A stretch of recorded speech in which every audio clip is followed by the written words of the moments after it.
thank you very much, everybody, for joining us again on this, well, certainly here it's a hot, sultry night. And both Sandy and I are stuck in these little boxes of rooms. So if you've got fan noises in the background, please excuse us that. But it's always a pleasure to welcome everybody on a Thursday night to our once a month webinars. The responses to previous webinars have been so well received, and if you want to follow up on those, you're very welcome to go to our YouTube channel at FASD Awareness, and we hold all our previous webinar sessions, a wealth and a mine of useful information covering the complete diverse spectrum of this amazing condition, FASD. Today, we're delighted to be able to welcome one of the great advocates of FASD in this country, and probably someone that needs no introduction, because if you know anything about FASD, you know Sandra Butcher, the CEO of FASD Awareness. Sorry, not CEO of FASD Awareness, that's me, CEO of the National Organisation of FASD. Listen, thank you so much for joining us, Sandy. And I'll start, if I may, by I think it's always interesting understanding all of us had a previous life before we got involved in FASD, and that took over our lives. Can you give us a bit of an idea of your previous life before you got involved in FASD? Yeah, hi, thanks. Of course, thanks so much for having me on. I'm feeling a little bit like my backdrop isn't as fun and funky as yours is, though, but that was my previous life. Yeah, no, well, I don't have any formal training at all in anything related to FASD. I never dreamed I would be sitting here talking to you about FASD, because it wasn't something I knew very much about not that very long ago. In my prior work, I did a lot of work on the intersect between science and public policy, and in convening meetings here and around the world on those issues. So in my last job, I worked for an organization that is a funny name. It's called the Pugwash Conferences on Science and World Affairs. And the interesting thing is those scientists met during the height of the Cold War and insisted that scientists could find some common ground to make the world safer. They were focused on nuclear weapons issues, and they got the Nobel Peace Prize for it. And I was able to be at that ceremony. Wow. Once upon a time. And so I guess what I bring to the field is that kind of belief that scientists should be involved in public policy, that there's a way to do that that brings a lot of different kinds of people around tables, that the people who are most affected by those policies should be at those tables. And yeah, just a real belief that people can make a positive change in the world. Why did I specifically get involved in FASD? Was because my husband and I had a biological son, and we very much wanted a bigger family. And we adopted a child who was 16 months old. It was an international adoption. We were living in the States, so a lot of our experience isn't the same as people over here. But we moved to the UK when he was 2 years old. He's turning 18 soon. It's frightening, isn't it? I know, it just flies, yeah. And we spent most of that time not really understanding what his needs were. You know, we did the best we could. We focused a lot on attachment and trauma and sensory issues. And then he had an ADHD diagnosis and then an autism diagnosis, but they didn't quite fit. And it wasn't until he was 10 and we were seen by Raja Mukherjee at the National Clinic that he got the FASD diagnosis. And then even then it took us a little bit of time to figure out what it meant. Yeah. It's really interesting because you're living the life, or you've lived the life that most of the people that will be attending these meetings that we support through our support groups and our friendship groups, you've already lived that life. So you have that lived experience, which is crucial to the role that you now have. Can you tell us a little bit about how the diagnosis of FASD came about then? What happened with your process when you met Raja and you got the diagnosis? Yeah, well, it was just, and I'm sure anybody listening who's been trying to support a loved one with FASD and those people with FASD themselves knows that when you're trying to get a diagnosis or trying to understand why life is so confusing and overwhelming and why nothing's kind of fitting, it just doesn't, you know, there's a saying, they say that when you're going to get diagnosis for neurodevelopmental conditions, they kind of stop at the first one. So in our son's case, they stopped at ADHD, and yeah, we focused in on ADHD for a couple of years, and that did help. And for not, FASD is different for everybody. In our son's case, some of the traditional things that you can do to help someone with FASD worked for him, so that did help. When it came to the autism diagnosis, it wasn't ever, I mean, sure, he's got some things that might indicate that he's got autistic type tendencies, but for both of those, he wasn't quite the typical person. And just as a mom or as a dad, or, someone who's caring for someone, you know that you're not getting the whole picture. And as FASD is also a whole body diagnosis, our son had a lot of other physical things going on, bones that were fused together, and, just a real mystery. And unfortunately, he spent most of his life going in and out of hospital appointments and trying to sort out what it was. And it was just a relief, but also kind of devastating to find out that what we were really talking about is, in fact, lifelong organic brain damage, and that our son's going to need support for life.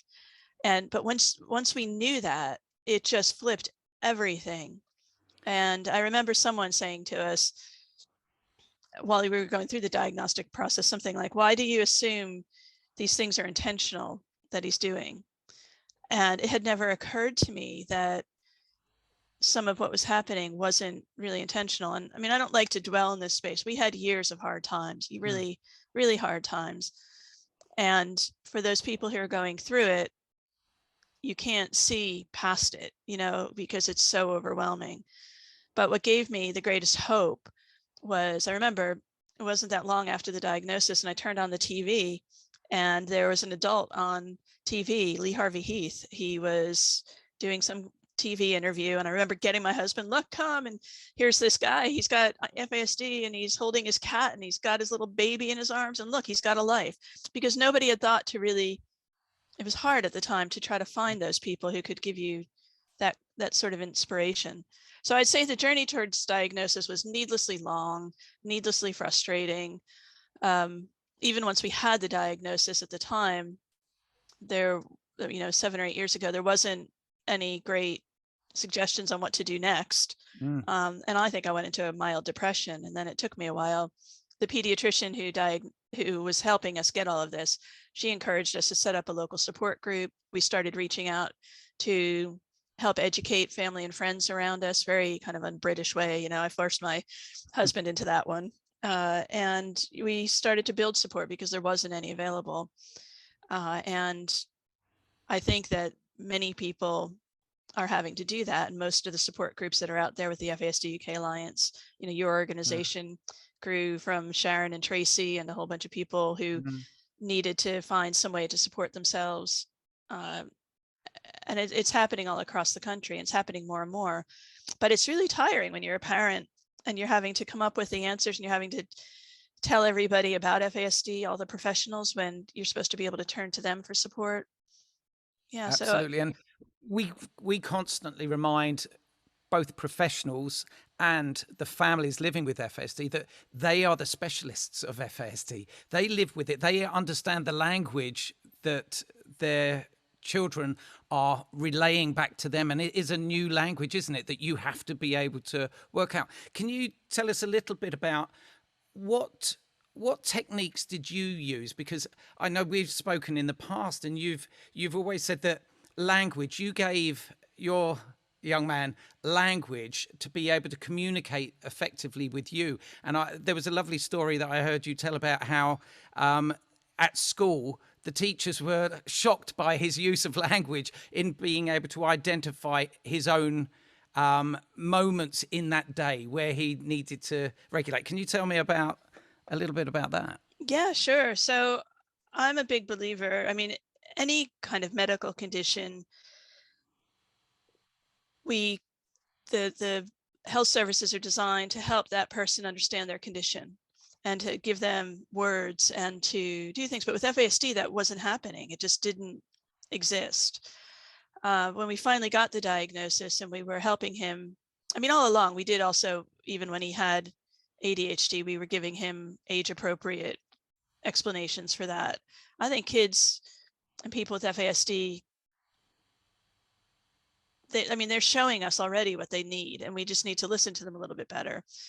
But so we first started to tell our son when he had ADHD that his neurons had trouble talking to each other. We used the word neurons. We showed him in an Inside the Brain book what neurons were. And then as things progressed, I think the story you're talking about is we finally, hard decision, took, maybe too long for us to make the decision to move him to a specialist provision in year 8. And I mean, he did cartwheels down the drive of the mainstream school when he heard that he didn't have to go back there again, because they just didn't know how to support him. They were too big. It was not, lovely Senko there, lovely people trying to help him, but it wasn't the right place. And so he moved to a specialist provision, and it wasn't necessarily the easiest change of environment. And in one of the first few days he was there, he was cursing at the deputy head. And so at lunchtime, the deputy head sat him down and said, what was going on? And he said, "Oh, I'm really sorry. I was dysregulated then. I'm really sorry." And yeah, we became a bit famous in the specialist school because they'd never had a child use that word. And I'm all about empowerment. I mean, why shouldn't we help our loved ones learn the words for what is part of their condition? And I'll guarantee you that the people in that school never looked at him the same way again after he used that word, right? Because there's just power, and people with FASD have rights, and those of us who are supporting them and their families, I think we have to give them the language. And actually with FASD, it's one of the things that, sometimes they literally need the words to use in certain situations, because when they do get escalated, it's hard for them to find the right words. And then they get in trouble because they're not being polite, or they're talking in a way that the adults around them don't like to hear. But if you practice some of those sorts of high intensity moments, when it's not a high intensity moment, then the dream is that in those moments, those kind of words come out after you've practiced them. Absolutely. And we had the amazing Maggie May on a webinar earlier in the year. And one of the things that really struck me from her view of her earlier FASD was being able to identify what she was able to do, what she could manage easily and what she couldn't manage, and being able to communicate that effectively to her classmates, also to the teachers within the school. That leads to better outcomes, always leads to better outcomes. Now, the other thing that she brought up was how her siblings, she felt that many of her siblings had to struggle because of her condition. Now, it's something that we, when we have our family activity days, the feedback we have from a lot of our siblings are about how it was lovely to be able to feel relaxed in front of their family, their brother, their sister with FASD, because frequently they're on edge or they're nervous because of the anxiety that creates around FASD with the public. Is this something how did you manage that in your life? Yeah, well, so our older son is 2 years older than his younger brother who has FASD, and it was really challenging for him, for all of us, especially because we didn't know. If we had known earlier, those years could have been so much better.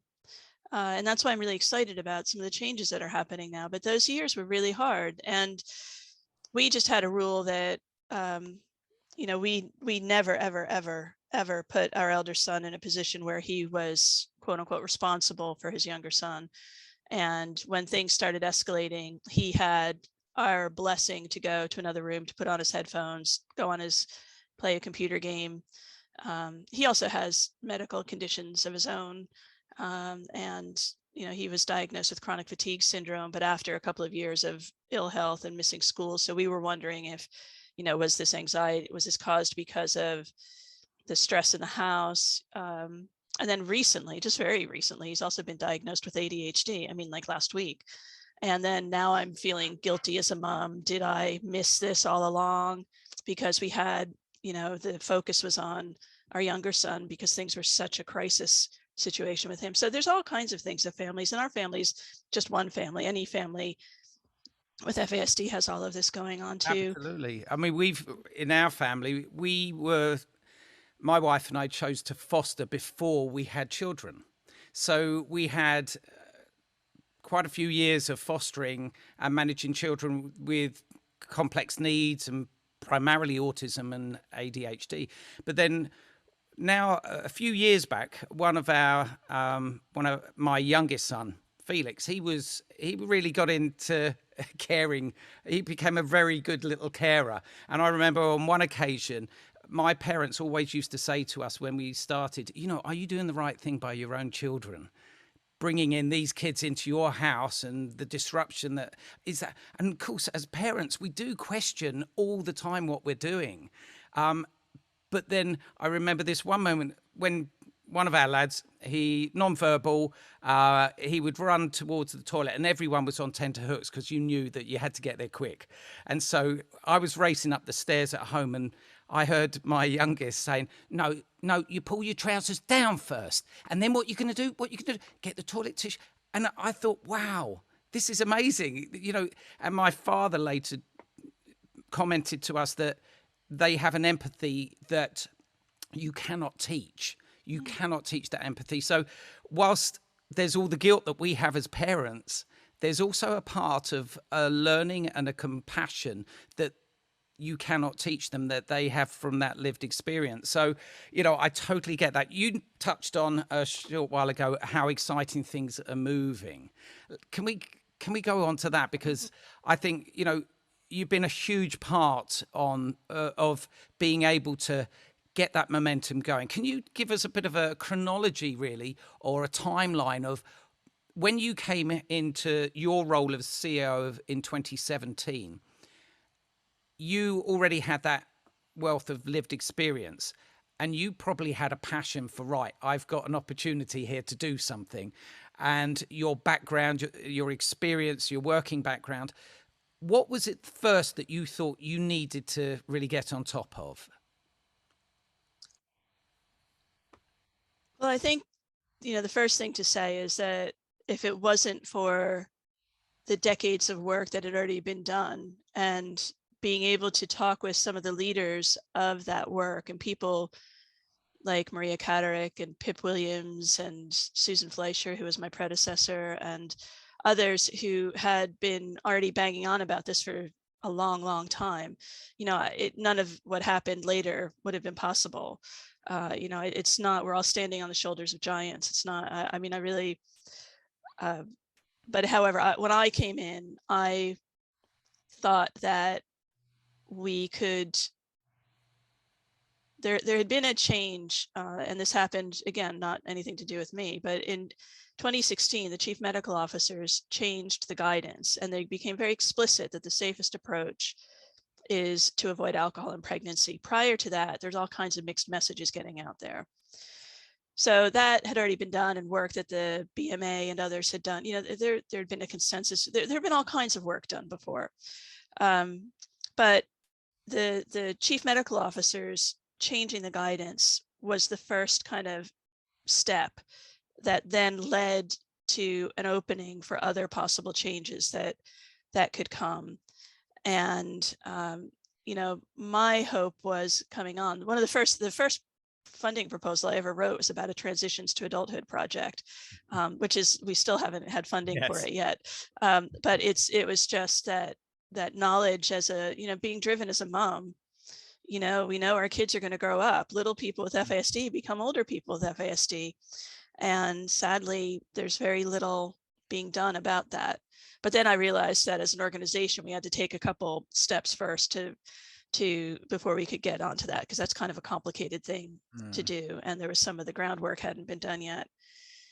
So then after that, in Scotland, again, nothing to do with anything that I was involved with, but Scotland in 2019 came up with what's called the Sign 156 guideline.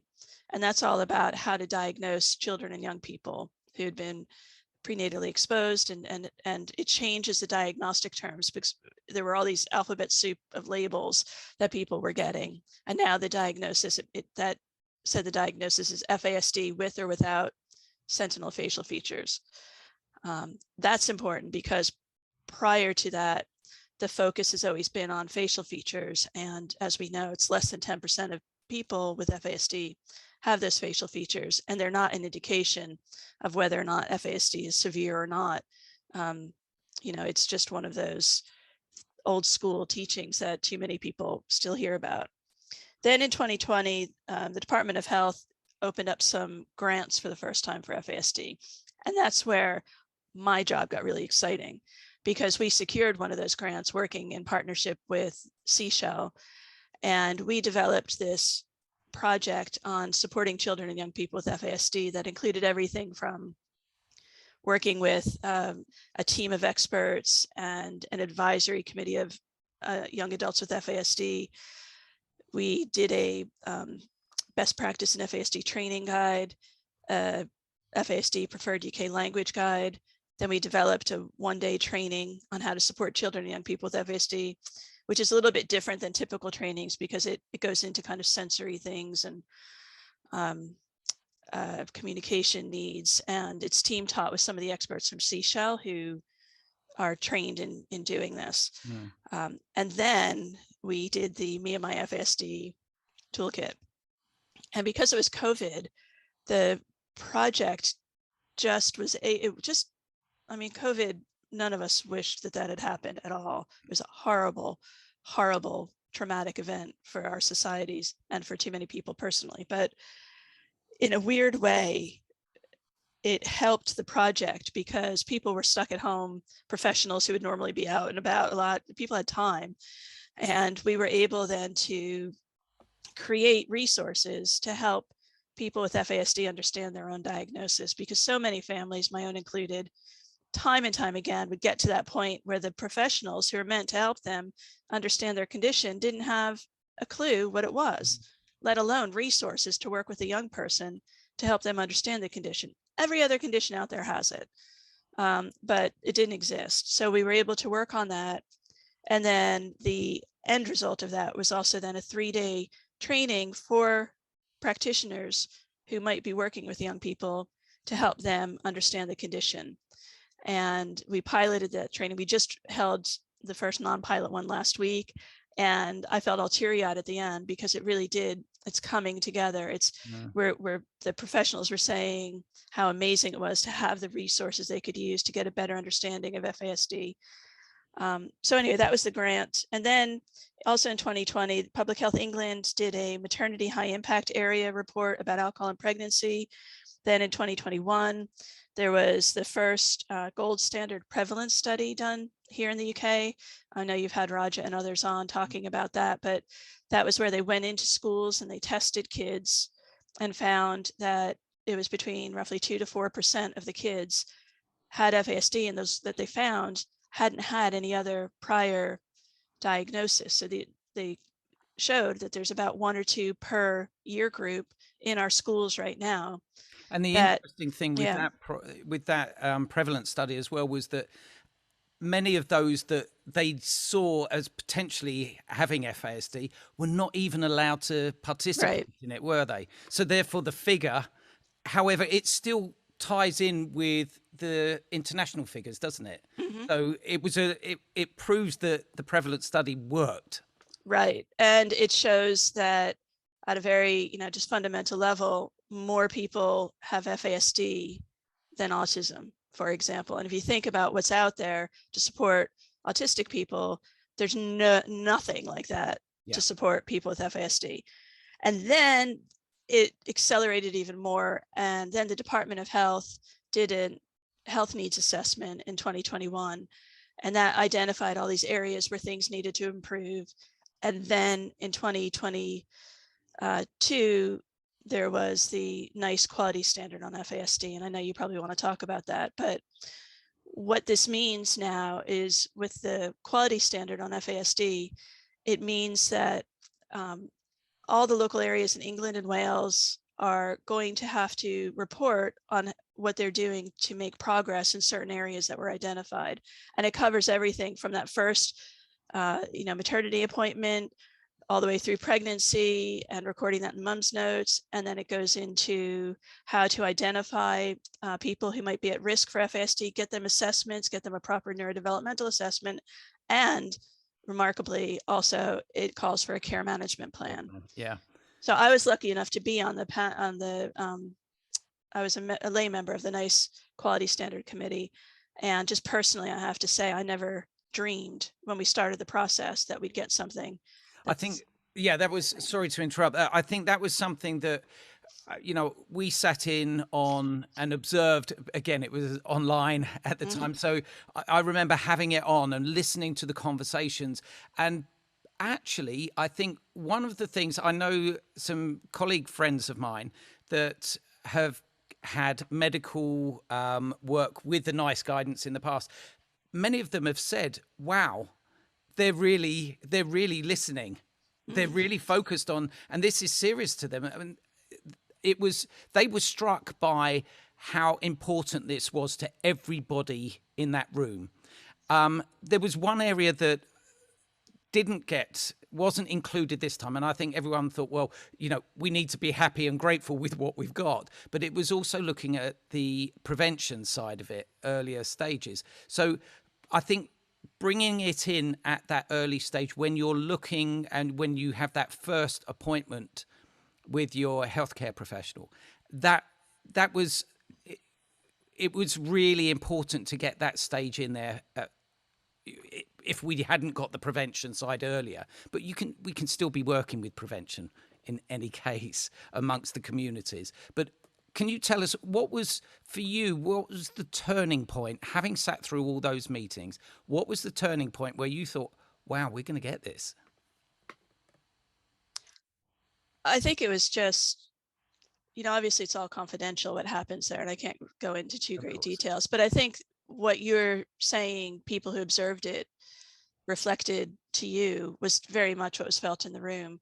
I mean, I think if you look at the number of people hours, if you think about how slow policy is, and you think about those different changes that we're talking about, the chief medical officers, all the work done in Scotland to get the SIGN guideline, the Department of Health needs assessment, the NICE quality standard, those things didn't come out of anywhere. They're based on science. They are fully evidenced. There are people who dug deep into getting those. And so the organizations, the public policy organizations, have put so many people hours into this. That comes because there's goodwill behind this, right? And I not everybody gets it, that's for sure. But now that they've all said this, people, in our organization, we have a helpline, you have help, we talk with families, we know what's happening out there on the ground. And even now, people are being told that, oh, why do you want to give your child another label? There's nothing that can be done for it. It doesn't, there's no such thing as FASD. There's, there's lots of things that people are being told that are incorrect. And now we're all armed. Now we can go and say, yeah, but the NICE quality standard says that that's not good enough. And you're going to have to show how you're progressing on these things. So why not start with my kid? Yeah. And the health needs assessment led to that as well, didn't it? Oh, yeah. Yeah. And that gave you the ammunition to be able to move on to the NICE quality standard. Yeah. And we had done, we National FASD had done freedom of information requests to see what all the clinical commissioning groups and NHS trusts, they're the ones who make the policy on what's happening in their areas. We did a freedom of information request to see what they were doing, what pathways they had in place, how they were doing, and it was abysmal. Yeah. Right. And so then that also was able to give a little bit of oomph to the process. And then we were invited to some roundtables with the deputy chief medical officer, who also brought in heads of different departments. And we brought people with FASD and their families into the room. And there's nobody who was in that room when we did that first one that walked out of there the same. And in particular, there was the power of the voices of the people with FASD, including someone who was having a really hard time, who just let go and spoke his truth. And it was the compassion that you could see in the policymakers' faces was clear and obvious. And I'm a big believer that we have to make those personal connections even as we push for policy change. I mean, the political environment's messy and we know that, but all it takes is a few people in the system who get it and who are allies, and then things can start to change. And the reality is, we know with so many people being affected, 2 to 4% as a conservative estimate, the chances are, and I've learned in my job, I'm almost always in a situation where the people I'm trying to speak to professionally about it could possibly have a personal connection to this issue too. And that makes it, you never really know what to expect when you go into a room. Absolutely. But it's important. And then the other development, which I should have mentioned too, was one that not too many people have focused in on. But in 2021, the local government and social care ombudsman gave a ruling that I think every family with FASD should take note of, and all these local areas, because in West Sussex, a young person with FASD was being denied access to educational provision and services that were designated for those with autism or severe learning disabilities. And the ombudsman said that the West Sussex was gatekeeping. And it said the council has a duty to ensure there's sufficient educational provision available in its area to meet demand. The lack of suitable placements for the boy in the council's SEN school suggests it's not meeting this duty. So if I was a family trying to find a place for my child and I was getting that pushback, oh no, they're okay in the mainstream setting, and not being allowed into those services, because this term autism and learning disabilities, I'm sure it grew out of goodwill, but what it does in effect is it excludes people with FASD or other neurodevelopmental conditions who might have an IQ above 70, because that learning disability mark is usually deemed at an IQ of 70. And, people with different sorts of neurodevelopmental conditions, including FASD, often have a much higher IQ than that, but they still need the supports that are available in those sorts of schools. And having that sort of ammunition as a family member who's struggling, you're trying to find the resources, you're trying to find something to support your child, and there's nothing out there. People just don't identify with FASD. Many of the professionals know nothing about it. And you have all of this, you've got the nice quality standards, which will give you this ammunition as well. But then you went one step further in creating the Time Is Now document, which the timing was perfect, wasn't it? Can you tell us a little bit about how it came to be and the timing of that? Yeah, well, that was a bit of serendipity, when things just fall into place and you don't necessarily expect that they're going to. But we had been waiting for the nice quality standard for a long time. It got delayed during COVID. But we just felt like, especially after the Department of Health needs assessment had been released, and we didn't want to lose momentum. So the experts committee from the National Organization for FASD decided to convene a series of roundtable discussions looking at all these different aspects of areas where, what questions might be involved if you were a local area wanting to ramp up your FASD services. What might you need to think about? And we brought together it was a series of 9 different meetings from December to March. They involved more than 60 different professionals. We had everybody from commissioners to leading psychiatrists, psychologists, people from the Royal Colleges. Very importantly, in all of the meetings, there was about a quarter of the people there were people with lived experience. We were bringing in the the perspectives that we'd heard from the adults with FASD. So it was all kind of informed by prior work. The roundtables weren't set up in a way that it was necessarily accessible for people with FASD, but we have done some easy access documents after it. So the end result was a report that's 140 pages long. It was launched at a big event. You were there. It was launched in London, and the serendipity, the bit that we didn't expect, was it happened, I think it was just a week after the NICE quality standard finally came out. I mean, it made it absolutely chaotic trying to finalize the report, because you can't just, I think that was it was released on the Tuesday before the Monday when we were having the event.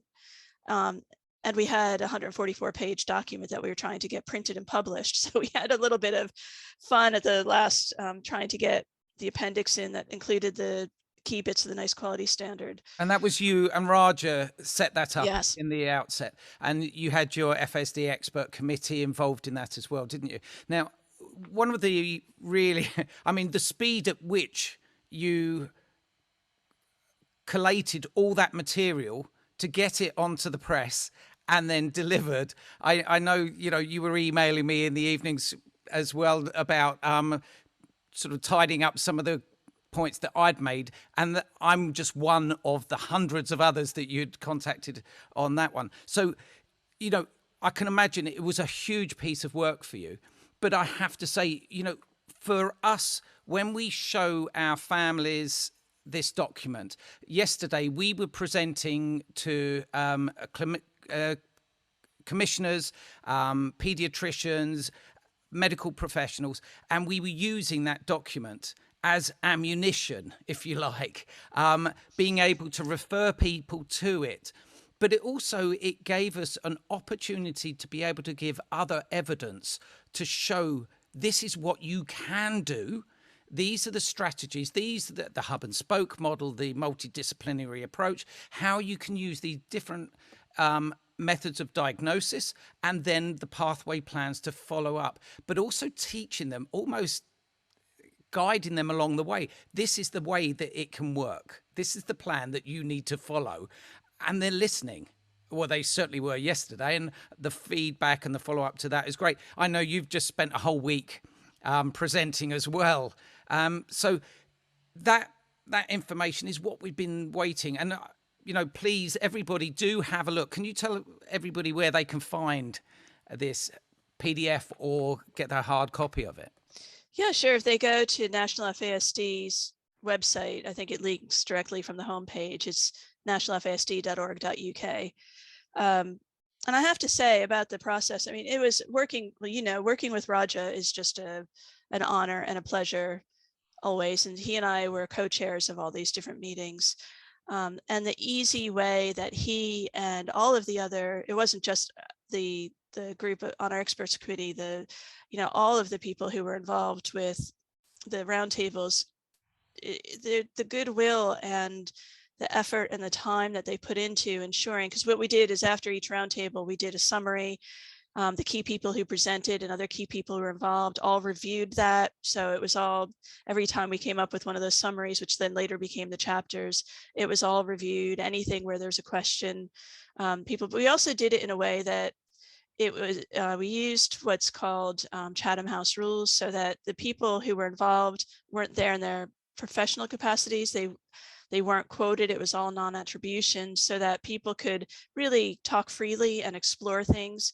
And the way the report's written, it doesn't tie anybody into any one thing. It just presents the the array of options that are out there, but suggests where, guides people towards some different examples of best practice. It warms my heart to hear that that's how it was received in your meetings. We're hearing from people all over. We're hearing also from people in different governmental offices. Mm-hmm. But it's meant to be a stepping stone. All of these things, the challenge is we're saying the time is now, because we don't want people to think, oh, all right, all that's done, box ticked, people meaning people in policymaking positions, Mm. people who have the purse strings, people who can activate the change that's needed. The time is now for them to act too, and to do it in a way that they're listening to people with lived experience, that they're bringing in meaningful co-production, and we're creating this new way forward together. It's a dynamic moment. If you think about, again, going back to that idea that there's more people with FASD than autism, and if you think about everything that exists in this country for autistic people, Mm. not that it's not enough, right? Nobody's saying it's enough. This isn't, we're not trying to, we believe all people with neurodevelopmental conditions deserve full support, and we stand with other neurodevelopmental organizations. We're part of the Embracing Complexity Coalition, as I know you are too. But the reality is that what's happened with FASD now is if you imagined that nothing existed for autism, and then suddenly all the major public health bodies say, okay, you got to wake up, country, it's time to do something. When there's nothing out there, that's what's happened for FASD. There's nothing out there. So we can create something better. We can learn from all these other examples of things that have happened in the past, and we can build alliances. And I think it's going to lead to change. And I think you're right. You're exactly right. Talking to Raja, the importance of when we're talking with commissioners, we're not asking them to create something new necessarily. There's an existing toolbox in which we can bring FASD into that neuro disability network and that pathway, and hopefully create a neuro disability pathway where it includes all areas of neuro disability. Because the thing is, when you mentioned about autism there, I was thinking to myself, well, I wonder how many of those actually have FASD as an umbrella diagnosis, or haven't got it yet, but it could well be. So I think understanding FASD first and foremost, that is what I think what's coming across at the moment is that there's quite a bit of embarrassment or nervousness or a sense that we really need to know about this because it's not going away now. Yeah, well, and I've always said I'll forgive any professional the first time they haven't heard about FASD. I don't forgive them the second time, especially if they're supporting my child and they haven't gone and done their homework, right? I mean, you wouldn't do it with any other condition. Somebody comes in with some kind of unusual condition you haven't seen before, you'll go and learn about it. Yeah. And I know that the public health system is under stress, and there's a lot of, I mean, obviously there's been a pandemic and we all understand that, but I think that the decision makers have to wake up to the fact soon. They have to think of joined up thinking here, and they have to understand, and hopefully they'll soon realize that addressing this is going to save them money, because our loved ones are already in the systems. They're just wasting the money because the money's not being used appropriately. And there is no one size fits all. It's great if neurodevelopmental pathways come about, and if they're FASD informed, and it's not just tacked on as an add-on to it that nobody really understands, but if it's truly developed with FASD as one of those options, yeah, that can help. I think it's not just money saving, it's also a moral duty. So we're talking about some of society's most vulnerable people, and they have a right to diagnosis, they have a right to support, they have a right to understand their own condition, and they have a right to a bright future. And so I don't think it's optional, especially now that the Department of Health and NICE and SIGN and BMA and Public Health England and now OHID, everybody agrees. So let's roll up our sleeves and work together and find ways to bring about these changes. The heartbreaking thing is that as soon as the NICE quality standard came out, families were contacting us saying, okay, how do I get a care management plan now? I have a right to a diagnosis. How do I get that diagnosis? And I think some serious attention needs to be given to this interim period, because there are families in dire crisis right now, and they can't wait necessarily for everybody to wake up and change their pathways and the clinical commissioning groups to morph into integrated care systems and all of that stuff that we know is going on, and it's important. But there's families in crisis now. And even now, they have rights too. And that's why this ombudsman ruling, I think, is quite important. And if I were in a position of deciding about public health policy, I would be trying to see how I can make the structures that I have already flexible enough to deal with this major public health challenge and how to get ahead of it. And there are places that are doing this. I mean, Manchester is leading the way. They have done a fantastic work going on there. Sheffield is doing things. There's been work going on in the Northeast for a very long time. There's work in Brighton and Hove. There's work in your area. There's work all over the country. And apologies to anybody who I might have missed in that. But there are still parts of the country, like where I live in Hertfordshire, where there's no commissioned services. If you want to try to get an FASD diagnosis, there's nobody commissioned here to give that diagnosis, despite the fact that one of the country's leading experts here. Yeah. I mean, it's such a postcode lottery. And I mean, one of the things you'd ask me to think about was dream a little bit about 5 years from now. And I think one of the things I would say about what I would hope 5 years from now is that in every area throughout the UK, that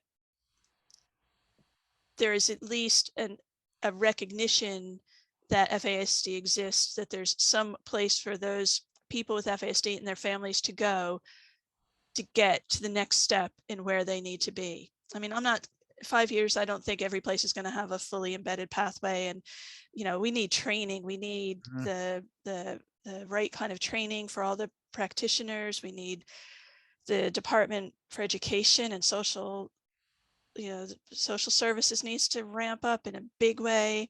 I would think that any virtual school out there should instantly be looking, because we know that while the general population, it's 2 to 4%, some of the figures bandied around, or it's about 27% or so of those in care or who are adopted, and the numbers are a little bit fuzzy, but you're talking about a large proportion of kids in those areas. It's already in the medicals for looked after children that they're supposed to be getting assessed for FASD, but it's not being done. Yeah. This joined up thinking needs to happen.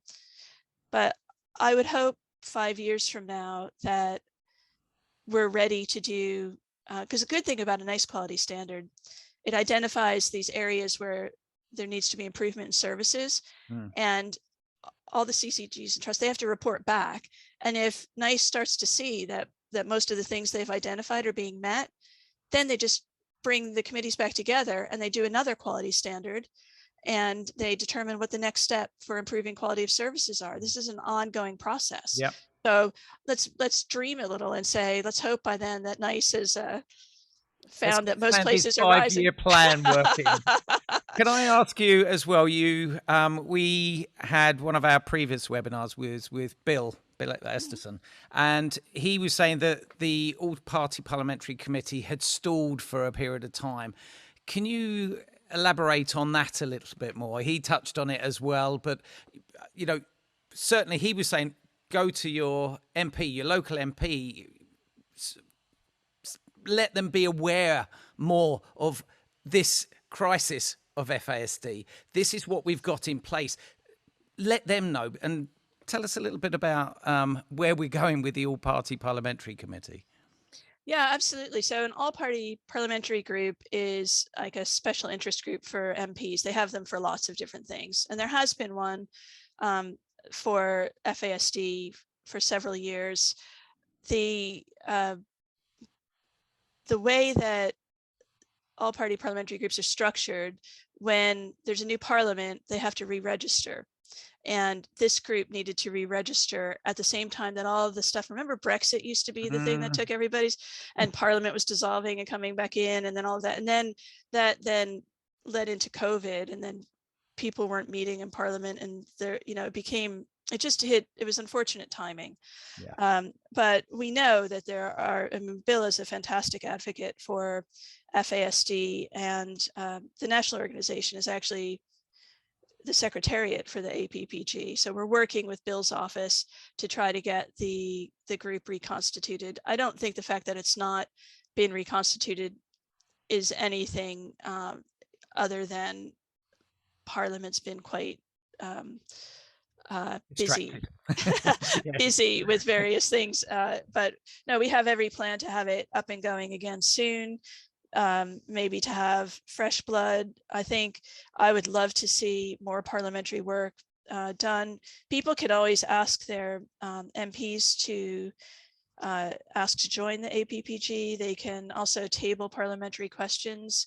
The more that's out there, the more information we have, the more things progress. And eventually I'd love to see, you know, a green paper, which means that different parts of government come together and assess what's happening and what needs to happen. I think the, you know, health committee should do a hearing. I mean, we've got ideas, believe me. And now that it's only been very recently that people are able to get back into Parliament because it was closed due to COVID sorts of reasons. So yeah, watch this space. We'll be moving the fun to those halls as well. Excellent. To finish off, I always like to sort of try and make it a positive ending, because quite often we're caught down in policy, we're caught in battles that all the families live with. But I think one of the things that I really want to praise you for with regards to the Time Is Now document, you made it an absolute given written rule that to include those with lived experience because of the importance of that. You mentioned it earlier about the impact that it had on the round tables with that lived experience. And I know when you had the all-party parliamentary group, when they presented to Parliament, to the committees, then the impact of those speaking with lived experience. We've produced some case studies of those from the diverse spectrum and showing the negatives and the positive impacts of those with lived experience. And the thing that we noticed in our presentations, when we show those, they have the greatest impact. And it's about, again, with the support groups that we have, with the friendship groups that we offer, they tell us what they want to be seen. They don't want to be seen as victims. They don't want to be seen as anything other than they struggle in a different way. And you've done this and you've advocated for this. You've done it in your own family. You do it through your organisation as well. What can our families do to help promote their own children and their FASD in this country? Well, I think you said it, that the first thing all of us need to do is just slow down and listen to what people with FASD are telling us. My son has always spoken his truth. Back to when he was small, I remember one time, heartbreaking time, when he was in a meltdown and probably, I don't know, hitting, spitting, hurting, I don't know what was going on. And I shouted at him wrongly. And I said, "Why are you doing this to me?" Completely wrong phrasing, completely wrong. And he just looked up at me and he said, "I don't know, Mommy, I don't know." And there was something about that moment. We probably had a million of them, but I remember everything about that moment because it's stuck. I must have known even then that he was speaking his truth to me, and that but I didn't have what I needed to have to understand the moment. So we have to slow down. We have to listen. We have to assume goodwill. Nobody wants to have a day where, we realized at one point with our son, we were telling him 100 different times a day, his every instinct was wrong. The number of no's we were saying to him, so we just changed entirely the environment in our own home. But I think we also have to do that as a society. What's our society set up to do? Somebody with FASD and neurodevelopmental condition, wears the wrong color socks to secondary school and gets a detention for it. That happened to my son. Seriously, with all the hassles and all the problems we had in getting him into that institution, somebody couldn't be flexible enough to ignore the fact that he had white socks on that day. Let's celebrate the achievements rather than focus in on the negatives. And that's a simple example, but we know that lives get hard and complicated and things get much more serious than that. I mean, we know that that happens, but we just have to stop and we have to listen to people with FASD. So I mean, I'm so inspired all the time by the people I know who have FASD, big and small. So that's the first thing that we have to do. And then for families, just have faith that if you're in a hard time, things can change, that there is hope, that it doesn't all have to dissolve. And if you're surrounded by negativity, find someone who can give you some positivity, right? I mean, if you just find one person, the community is vast. People are at different stages. I'm not, by saying that, I am not for a second meaning to belittle or in any way diminish the experience of those people who are having hard times, because I know how hard they can be. But what do they say? The way to get through a hard time is to go through it. Like you somehow, you just have to keep going one step at a time, one breath at a time, but find somebody who can give you hope, because things can change. It doesn't all have to, it's complicated, but people with FASD have rights. And if you have a loved one who isn't getting the support they need, take these documents, get in there, try to get somebody's attention. If you need help, obviously there's helplines out there. It's just to keep moving forward and not look back. I sometimes feel like, I was asked one time by Raja to give a talk about how the not understanding my son's FASD, how we might have further traumatized him because we didn't understand his FASD. Wow. And that was the hardest talk I've ever had to do, because looking back on it, I mean, we were focused on the early trauma, right? The pre-adoption, because obviously once you got to us, you know, it was all sunshine and roses, right? Well, no, we didn't understand him. And we continually did things that made his life hell. You know, I mean, that's an exaggeration, but we weren't doing what he needed us to do.